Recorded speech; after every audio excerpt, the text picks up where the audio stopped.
Ta test ni bil znanstveno dokazan, kot bi moralo biti, vendar je Svetovna zdravstvena organizacija ta test sprejela kot standard.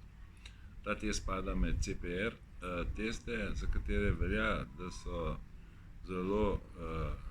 zelo nezanesljivi, saj je dovolj, da obstaja ena majhna molekula, ki naj bi predstavljala ta virus, in je dovolj, da se pokaže test kot pozitiven.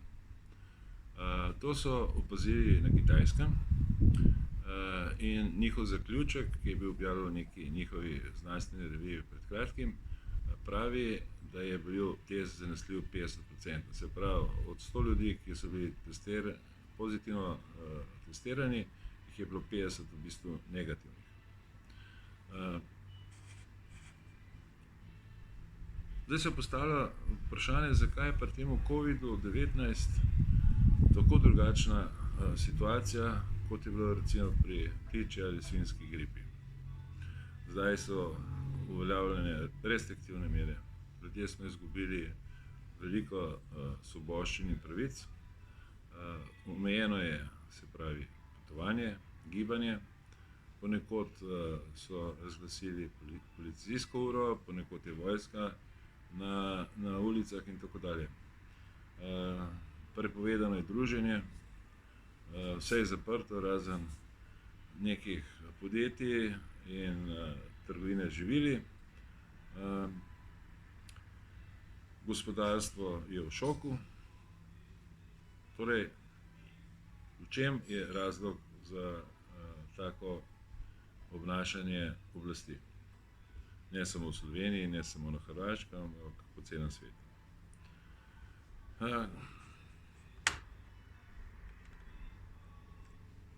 Po mnenju hrvaškega znanstvenika, virologa in mikrobiologa Srečka Sladovljeva je razlog, da pri ptičji gripi niso uvedli tako restriktivne ukrepe v tem, da je takrat na tržišče neko ameriško farmacevtsko podjetje poslalo zdravilo proti tej gripi, ki se je imenovalo Tamiflu. Ta famozni Tamiflu, vedelo so, na koncu je bilo jasno, da to zdravilo ni bilo preveč učinkovito, imelo pa veliko negativnih stranskih učinkov.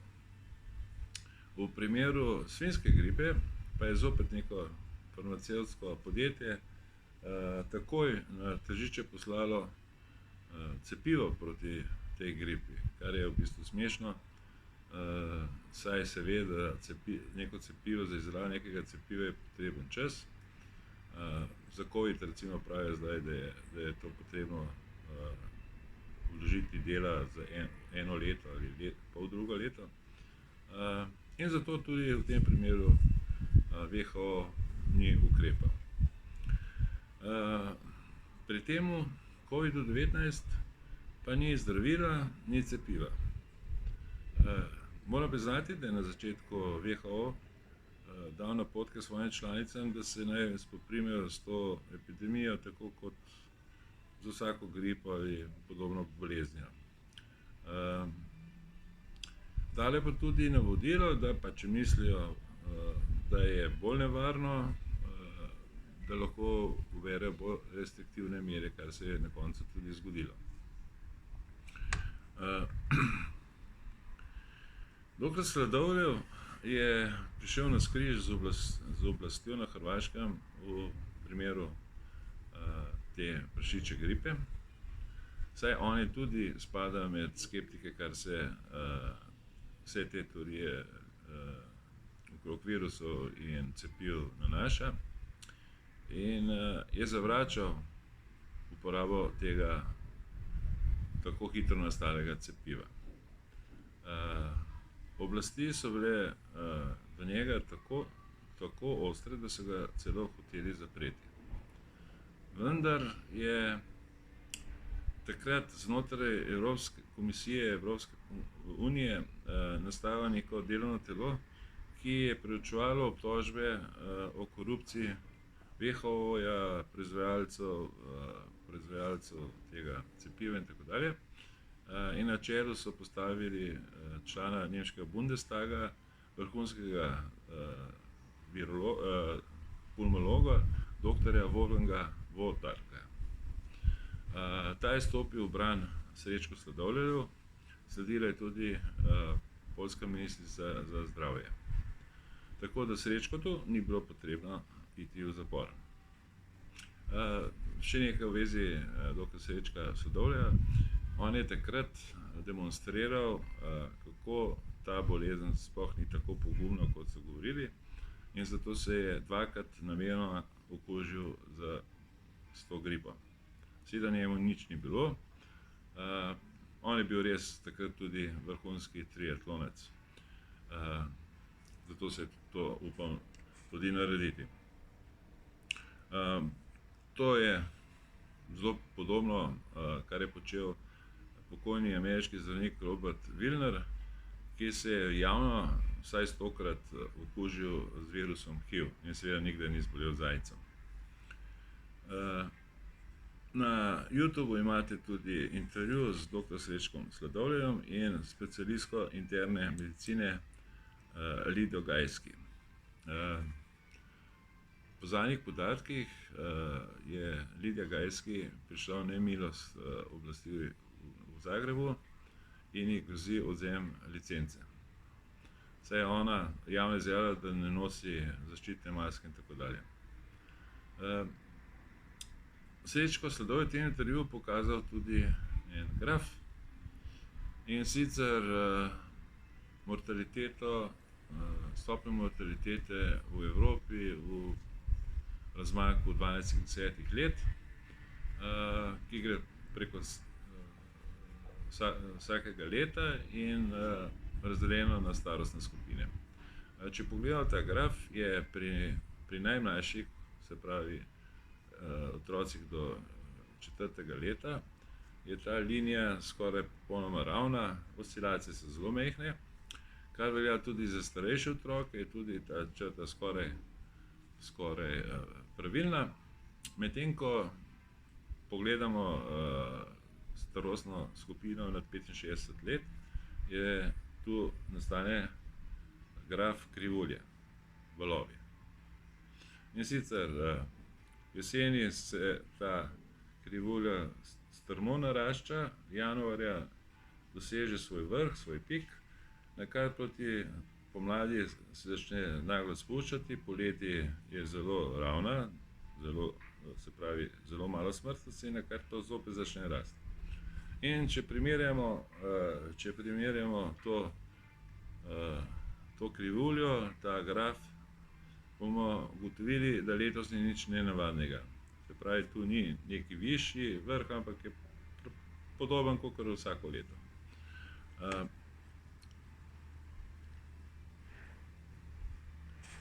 Ta preimenovani dr. Wolfgang Wodark pravi, da je vsa ta panika glede koronavirusa povsem nepotrebna in je predvsem posledica družbenih omrežij, mrež, medijev, Svetovne zdravstvene organizacije in posledično tudi politike. Saj ljudje pričakujejo, da jih bo oblast zaščitila pred neko smrtonosno boleznijo. Zanimiv je video intervjuja z nemškim zdravnikom, specialistom interne medicine Klausom Kühnleinom, ki je pred leti napisal knjigo Prevara z virusi. On je nekaj časa delal tudi kot onkolog. Tudi on ni zagovornik cepljenja, vendar, kot sam pravi, če pacient od njega zahteva vakcinacijo, mu seveda ustreže. On pravi, da pri njemu še ni bilo primera koronavirusa in sicer iz preprostega razloga, ker ljudje, ki pridejo k njemu, imajo te običajne tegobe za ta letni čas, svetuje naj grejo domov, naj počivajo, naj pijejo čaje, tekočine in tako dalje, naj prezračijo svoje bivališče in v roku 10 dni bojo ti ljudje zopet zdravi, pripravljeni za delo in tako dalje. Ker pa jih on ne testira na koronavirus, nihče od njih ni zbolel za koronavirusom, kar je zelo dobra logika. Seveda, jaz kot skeptik glede teorije virusov sem bil pokoleban takrat, ko smo izvedeli, koliko žrtev je nastalo v severni Italiji. Zakaj v severni Italiji? Imel sem tudi sam neko svojo razlago, in sicer vem, da je na Kitajskem zelo slabo ozračje, predvsem pozimi. V severni Italiji, v Lombardiji in tako dalje, vemo, da ob reki Pad, ki je kloaka Mediterana, da je tam skoncentrirana večina italijanske industrije in tudi največ prebivalstva. Poznamo, kdor je šel pozimi v ta del Italije, se je lahko prepričal, kakšne megle so tam, koliko prometa je tako in tako je znano. Se pravi, imel tukaj neka podobnost, sličnost s Kitajsko oziroma z Wuhanom. Vendar še vedno ni bil to razlog, zakaj je toliko ljudi umiralo. Ponekod so govorili, za nekatere kraje so govorili, da je smrtnost 4-krat večja kot normalno, nekje celo 10-krat. In seveda zdaj sem tudi jaz začel verjeti v to teorijo, da je ta COVID-19 res nekaj izjemnega. Vendar v tem intervjuju z dr. Klausom Höhnlein je imel odgovor na to vprašanje. In sicer zasledil je članek v ugledni znanstveni reviji Lancet, kjer je opisan zdravljenje nekega pacienta, ki je bil okužen s COVID-19, bil je star 50 let in ni spadal med ogroženo skupino, se pravi, ni imel nekih drugih težjih bolezni. Kljub temu je umrl. Zakaj? Ko on kot zdravnik je gledal, kakšen tretma je imel, se pravi, ta človek je prišel tja, je imel vneto grlo, dobil je vročino, potem je nastopila izčrpanost in na koncu je imel težave z dihanjem. Zdravniki so ga obravnavali na tak način.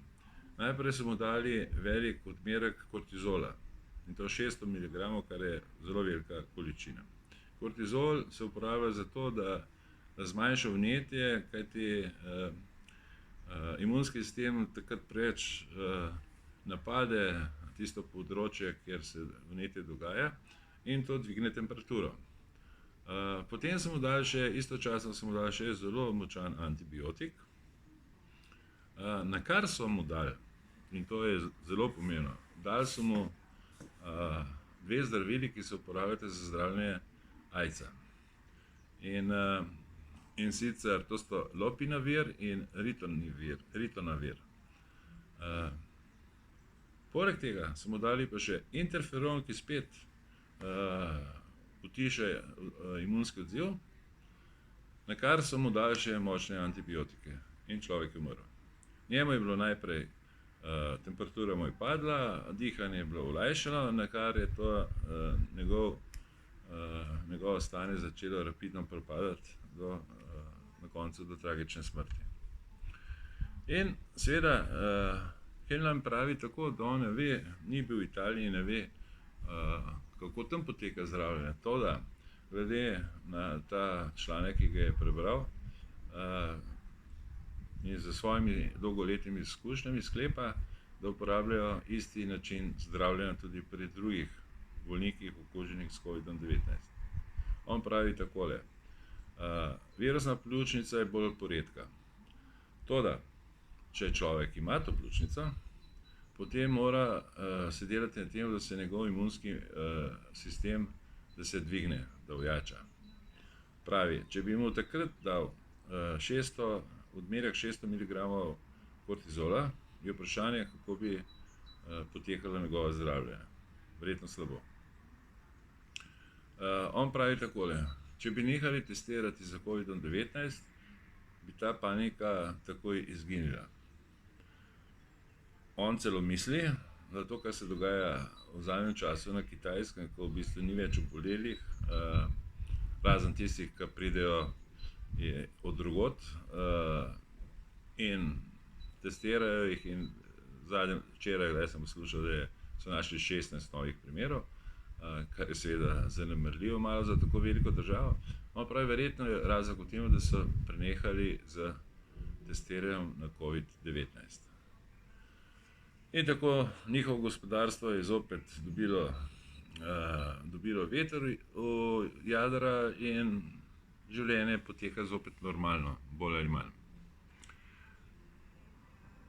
Imamo pa še enega Nemca, in sicer najbolj citiran nemški virolog. On je profesor dr. Sucharit Bhakdi in tudi on je dal intervju, ki se ga je moč gledati na YouTubu. Njegov pogled na to paniko okrog koronavirusa je posebno nasprotje s splošnim prepričanjem drugih virologov. On pravi takole: virusi sami le redko kdaj povzročijo smrt, vedno morajo obstajati še neke druge zdravstvene težave, da bi oboleli lahko tudi umrl. Gre torej vedno za kombinacijo različnih faktorjev. V času intervjuja je bilo v Nemčiji 10.000 okuženih, od tega je 99,5% oseb imelo zelo blage bolezenske simptome in v obdobju prvih 30 dni je umrlo 30 oseb, kar statistično gledano pomeni ena mrtva oseba na 1000 okuženih ali 0,1%, 1 promila, se pravi kot v primeru gripe. In on je naredil projekcijo, kaj bi se zgodilo, če bi v roku 100 dni milijon Nemcev bilo pozitivnih na COVID-19. Po tej projekciji bi seveda umrlo 3000 oseb, kar pomeni 30 žrtev na dan.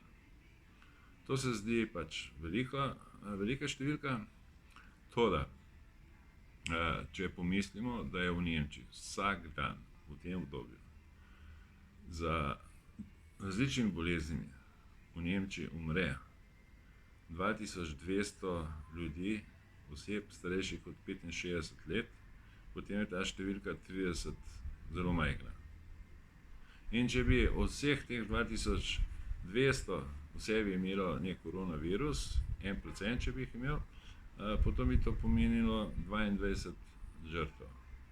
Ne govorimo o koronavirusu COVID-19, ampak o drugi obliki koronavirusa. Zakaj je to? Če pogledamo, zakaj je taka razlika pri teh koronavirusih. Prej, ko sem govoril o gripi, je znano, da oboleli za gripo, če mu vzamemo kri in pregledamo to, testiramo, kateri virusi so udeleženi, bomo ugotovili, da je samo 7% virusov gripe, ki imamo A, B, C in tako dalje. 14% tvorijo koronavirusi. Koronavirusi so poznani virusi, te ponovadi so tisti, ki povzročajo razraženo grlo, kašelj, prehlad, nahod. In se za njih ve, da niso smrtno nevarni. Vsi ostali virusi so povsem drugi. Zakaj je taka razlika? Predvsem zaradi same tehnike, kako se testira vzorec krvi. Laboratoriji uporabljajo nekih 8 do 10 testov za različne viruse, tiste, ki so najbolj pogosti, ki največkrat povzročajo ta tip bolezni, temu rečemo v bistvu gripi podobne bolezni. In zato teh ostalih virusov niti ne zaznajo, ker niso usmerjeni na identifikacijo teh virusov. In tako Sucharit Bhakdi pravi takole: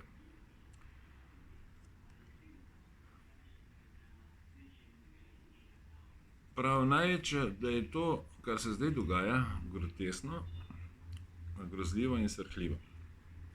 Prav starejši ljudje, ki so zdaj v tistem obdobju, ko se jim počasi izteka življenje, bi radi te svoje zadnja poletja, pomladi, karkoli, bi radi še uživali v življenju, radi bi šli na sprehod, radi bi šli v kavarne, radi bi šli na kino predstave ali gledališke predstave, v knjižnice, muzeje, radi bi se družili s svojimi vnuki, s svojimi otroci in tako dalje. In zdaj ne morejo tega početi, ker so izolirani. Poleg tega je tudi zdravstvo omejeno, se pravi pravice iz zdravstvenega zavarovanja so omejene. Torej so s tem, da moramo še vedeti, da veliko starostnikov živi samih. Torej to je za njih zelo, zelo hud stres. Potem pravi, tu so še te mali ljudje, kot jim pravimo, ki imajo družino, ki morajo vsak mesec plačevati najemnino, položnice, kredite in tako dalje.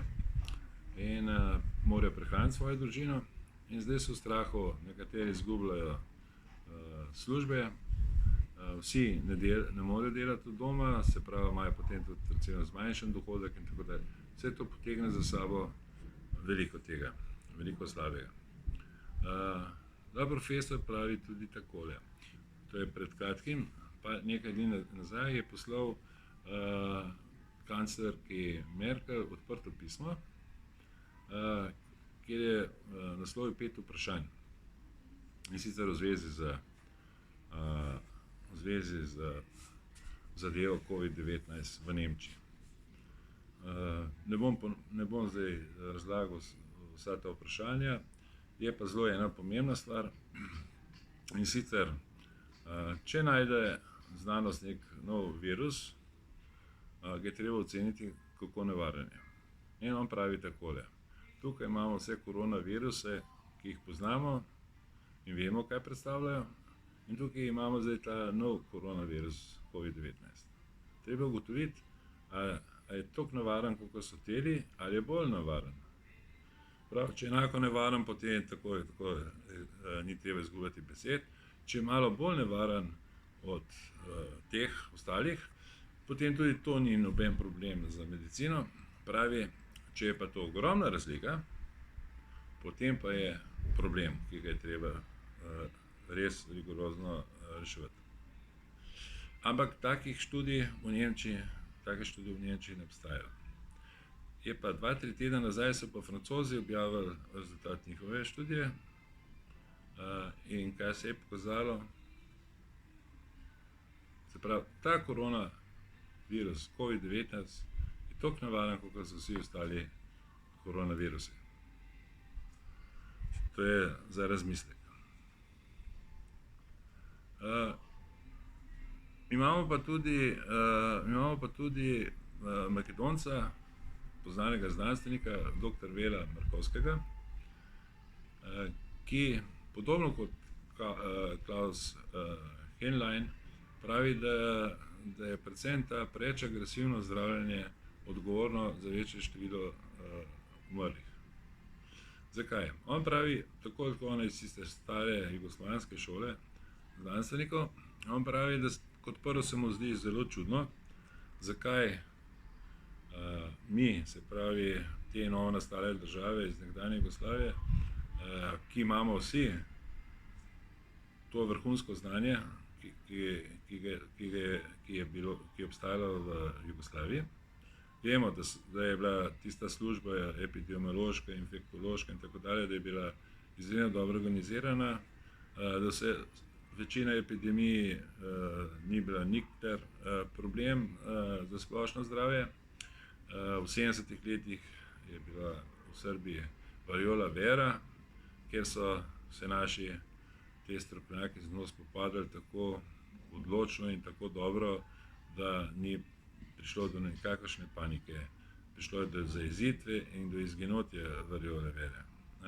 Se pravi, on pravi, zakaj zdaj mi poslušamo neke strokovnjake iz Nemčije, Francije, Švice, Anglije, karkoli. To ne gre.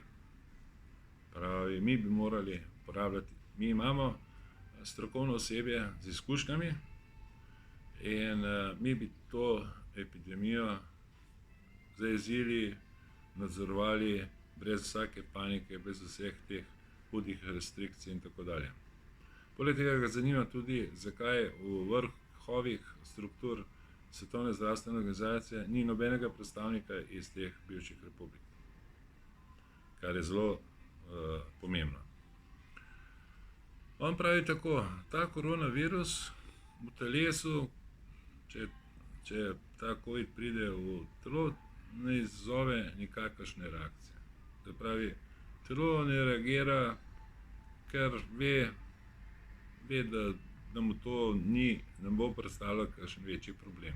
Telo je seveda pametneje od naših možganov. In pravi takole, ta agresivno zdravljenje predvsem gre na rovaš mlajših zdravnikov, ki nima izkušenj in se hoče dokazovati, uporabljati najnovejša zdravila, tretmane in tako dalje. In prav zaradi tega je bistveno več smrtnih žrtev, kot bi normalno bilo. On pravi takole, zakaj sploh nastanejo te smrtne žrtve. Od 70 let naprej se spremlja akutni respiratorni distresni sindrom ali ARDS. To je stanje, ko pride do hudih in naglih komplikacij na pljučih. Do naglega zastoja delovanja pljuč pride največkrat zaradi srca in takrat govorimo o pljučnem edemu. V svetu vsako leto za tem ARDS-om, za tem sindromom, zboli okrog 140.000 ljudi, umre pa jih polovica, se pravi 70.000. Kaj je točen razlog tega sindroma, se ne ve. Seveda, tu so virusi, pankreatit in tako dalje, tako da znanost še ni tega ugotovila. Ampak ve se pa ena stvar, da če damo kritičnega bolnika, se pravi, kakor je zdaj pri covidu, ki ima probleme z dihanjem in tako dalje, in če je več kot 4 ure na respiratorju, se bo 16,5% primerov bo ta bolnik pridobil ta sindrom in polovica od njih bo umrla. Se pravi, če je 1000 bolnikov na respiratorju več kot 4 ure, kar je v bistvu zelo malo glede na današnjo situacijo, potem bo 165 ljudi zbolelo za tem sindromom in več kot 80 ljudi bo umrlo. Se pravi, zgolj zaradi respiratorja. Drugi razlog so sekundarne bakterijske pljučnice. To so opazili tudi na Kitajskem v tem obdobju. To v primeru virusne pljučnice oziroma virusne okužbe ni nič kaj takega. Če se telo ni premagalo tega virusa dovolj dobro, potem pridejo bakterije, človeku navadne bakterije, in te lahko povzročijo škodo. In to se razvije kasneje v pljučnico. Vemo pa, da v starejši populaciji, se pravi nad 65 let, je smrt od pljučnice, se pravi vsak 6. človek, starejši človek, umre zaradi pljučnice. Se pravi, pljučnica, to nima veze s COVID-19. Tretji razlog je to, kar sem že prej omenil, preveč agresivno zdravljenje. Obstajajo znanstveni dokazi, da respiratorji povzročajo več smrtnih žrtev kot če tako obolele osebe na njih sploh ne priključimo. Respiratorja se v medicini uporablja v bistvu samo iz dveh razlogov. Kadar človeka operira, se pravi ta pod narkozo, ali pa kadar je v komi. In v vseh drugih primerih se respirator ne uporablja. Če so neke zelo hude težave z dihanjem, potem se lahko pomaga z respiratorjem. Toda človek mora dihati s svojimi pljuči, kajti pljuča nimajo samo te funkcije, da vdihavajo zrak, kisik in tako dalje, in izpustijo dušikov oksid ali CO2, ampak skrbijo tudi za pravilen pH krvi, ki mora biti tam okrog 7,3 recimo. če ta pH pade, potem je telo človek v smrtni nevarnosti. Če pa je ta bolnik priključen na respirator, potem je respirator, se pravi mašina, tista, ki določa utrip, se pravi vdihe, 25 vdihov na minuto, puls je takrat okrog 100-110 in se pravi, pljuča se izgubila eno od svojih primarnih funkcij. Da se vse to dogaja, tudi on pripisuje medijem, javnosti, politiki in tako dalje. Vemo, da če zdravnik zdravi po protokolu, ki je predpisan, in če človek umre, potem je to ni njegova krivda, če dela drugače, je to krivda zdravnika in zato lahko tudi odgovarja, izgublja licenco in tako dalje. Seveda to velja tudi za politike. Vemo, da se je Boris Johnson v Veliki Britaniji in Donald Trump v Ameriki, da sta se upirala tem rigoroznim meram, vendar sta na kraju tudi ona dva popustila. Zakaj?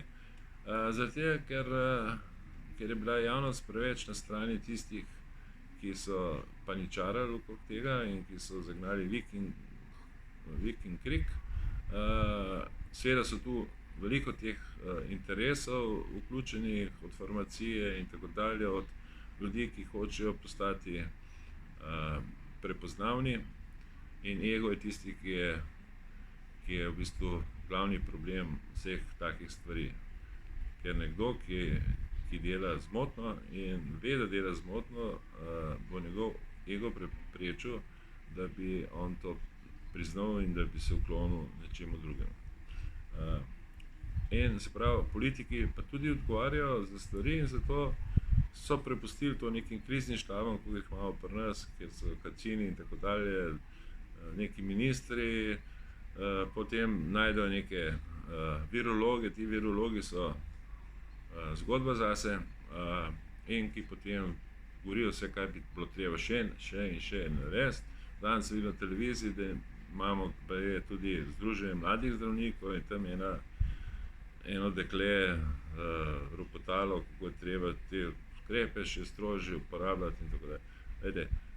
Mladi zdravniki, jaz spoštujem vsak poklic, to da mladi zdravniki, ki nimajo nikakršnih takih izkušenj, oni ne morejo soditi pamet strokovnjakom, pravim strokovnjakom. Imamo primere, veliko primerov zdravnikov, ki so v penziji in tako dalje, ki so delali v državah, kjer so harale te nalezljive bolezni in vejo, kako se je treba s tem spoprijeti, in te imajo izkušnje. Te mladi, ki so šele doštudirali, so nekaj let delali nekje v neki inštituciji, te sigurno ne morejo voditi kakršnekoli bitke v takem primeru. Če obstajata dva eksperimenta, in sicer to je Švedska. Švedska je sicer sprejela nekaj dosti ukrepov, restriktivnih, tudi še vedno je tam življenje več ali manj poteka normalno. Veliko ljudi je delal doma zdaj, več kot 500 ljudi se ne sme družiti, restauracije, kafiči so odprti in tako dalje. In zaenkrat je to edini svetilnik na tem razvitem zahodu, in vsi tisti, kakor jaz, z upanjem gledamo to Švedsko, da ne bo kakšne katastrofe, da se bo izkazalo, da so oni delali pravilno, vsi ostali pa nepravilno. Potem imamo pa še tu primer Indije. Ta druga država po številu prebivalcev na drugem mestu v svetu, tudi oni so hoteli uvesti neke rigorozne mere, to da se ni dalo milijoni ljudi na tržnicah, na vlakih in tako dalje. To je neobvladljivo. Po zadnjih podatkih, včeraj sem pogledal, da je umrlo približno manj ljudi v Indiji za covidom, kot v Sloveniji. Imajo pa več primerov. Koliko je to res, to bomo še videli. Ampak potem imamo pa druge bolj zaskrbljujoče stvari, ki se dogajajo. Po meni so Združene države Amerike en velik eksperiment. Njihov zdravstveni sistem bazira na profitu. Vsako leto nekaj 100 bolnic bankrotira. Se pravi, njihove kapacitete se zmanjšujejo in ker je vse usmerjeno na biznis, potem je problem, če pride navaden človek, ki ni zavarovan in ga postavijo v bolnico, ga zaprejo, dajo v karanteno, nekdo mora to plačati, ampak ta človek sigurno nima denarja. Se pravi, to je velik problem. Potem imamo problem brezdomcev. V Združenih državah je približno 3-4 milijone ljudi so brezdomci, v Evropi je to tam nekje 700-800 tisoč. In kaj te ljudje lahko pričakujejo? Te ljudje oni se preživljajo iz dneva v dan, veliko njih hodi v službo, da se razumemo, ampak zaslužek ni dovolj velik, da bi si lahko privoščili stanovanje, ker so cene zelo visoke, predvsem recimo v Kaliforniji, kjer je tudi največ teh brezdomcev. Sem pa videl neko fotografijo, da so neko ploščad prekrito z asfaltom, so naredili črte, začrtali kvadrate, da je lahko tam brezdomci spijo in da so v varni razdalji od naslednjega, ki spi zraven. To je katastrofa. No, pa podobno se je zgodilo tudi v Zagrebu pred časom, ko je bil potres, ko so te ljudje, ki niso smeli več živeti v starem delu mesta, ker so bile stavbe te ogrožene, so jim dodelili študentske sobe v študentskem naselju. Mislim, da jih je bilo 280 ljudi, je tam našlo nastanitev. In seveda so prišli tudi te brezdomci in so tudi oni hoteli dobiti tam sobe. Seveda so jih nagnali, kajti niso imeli pravico, ker že prej niso imeli stanovanja. Torej pomeni, da niso bili ogroženi. Mislim, to je nehumano, to je skregano z vsako logiko. To je katastrofa. In v Ameriki, seveda, Američani so zelo praktičen narod. Ljudje so v vrstah pred trgovino, kjer se prodajo orožje. Kupujejo pištole, puške, brzostrelke, bazuke, ne vem kaj. In ko so jih novinarji vprašali, zakaj hoče kupiti orožje, sem rekel, pa poslušajte zdaj, je toliko ljudi je ostalo brez posla, brez zaslužka. Se pravi, ne govorimo samo tisti, ki so zaposleni, ampak tudi tisti, ki se vsak dan znajdejo na ulici, tam $1 zaslužijo, tam $5 in tako dalje. Pri teh restrikcijah jim je to zelo omejeno ali celo onemogočeno in te bojo lačni in rabijo denar. In kaj bojo storili? Ja, šli bojo hunim, skušali bojo dobiti to od tistih, ki imajo. In se pravi, naši domovi bodo na udaru, kar je seveda res. Vemo, da se to v Angliji dogaja, da se bande ulične med sabo spopadajo, ker zdaj je tudi za njih manj zaslužka. Izsiljevanje lastnikov kafičev, trgovin in tako dalje je usahnilo. Potem narkomani nimajo denarja za kupiti svoje odmerke in seveda je pomanjkanje denarja in to prihaja do tenzij. Tudi v Italiji ljudje so začeli vlamljati, ropati trgovine, predvsem s hrano, ker hrana bo še velik problem, cene bojo šle proti nebu, predvsem recimo v takih državah, kot je Slovenija, Hrvaška, kjer pridelamo zelo malo hrane, lastne proizvodnje. In potem vemo, da v Italiji ženica gre po cesti, ima vrečko s špagetami, salamo in čim, in te pridejo z motorji in zagrabijo tisto vrečko in pobegnejo. Se pravi, to je katastrofa. Ne smemo pa pozabiti na zdravnike. Zdravniki so v tej situaciji, predvsem te, ki so na urgencah in tako dalje, so pod silnim pritiskom. Vemo za zgodbo, ko so 3 hrvaški zdravniki iz Zagreba šli za vikend smučati po Avstrijo in ko so se vrnili, so bili okuženi s covidom. Zaradi njih so morali izprazniti celo bolnico, dezinficirati in tako dalje. Se pravi, zdravniki so pod velikim pritiskom, da se ne okužijo. Tudi jaz sem tukaj na samoizolaciji že več kot 3 tedne tukaj v Opatiji, v naši hiši, prav zaradi tega razloga.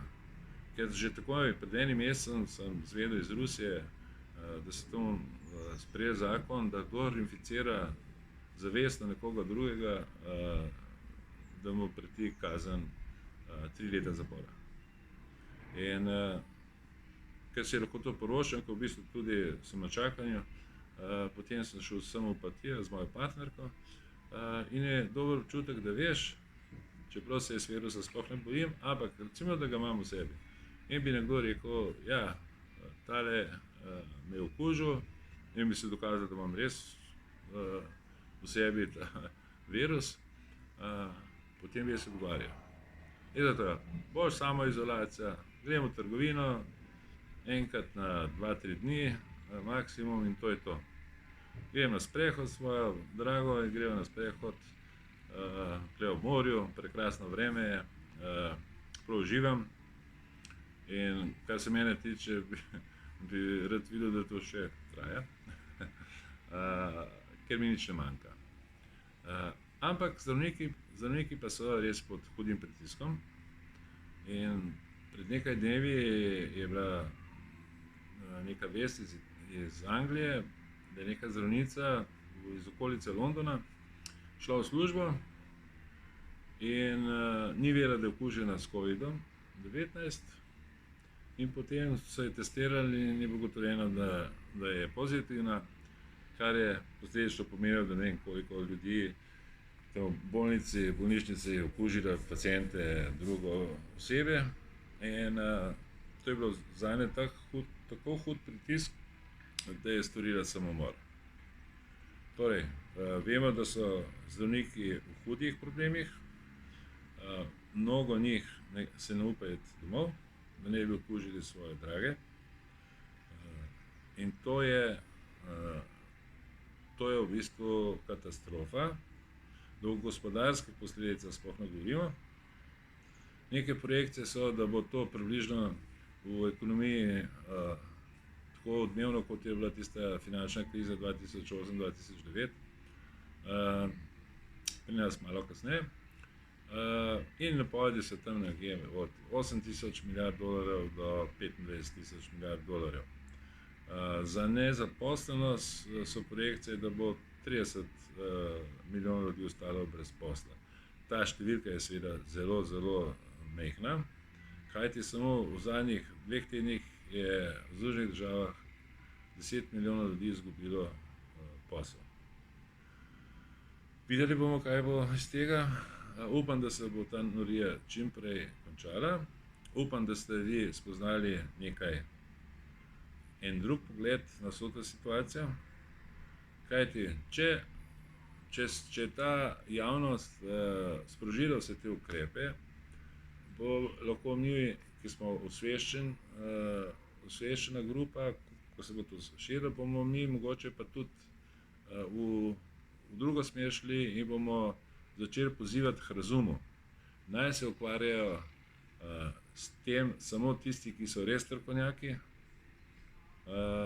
ne politiki, ne iz struktur zdravniških zbornic in tako dalje, ki niso kompetentni, to zagotavljam, da niso kompetentni.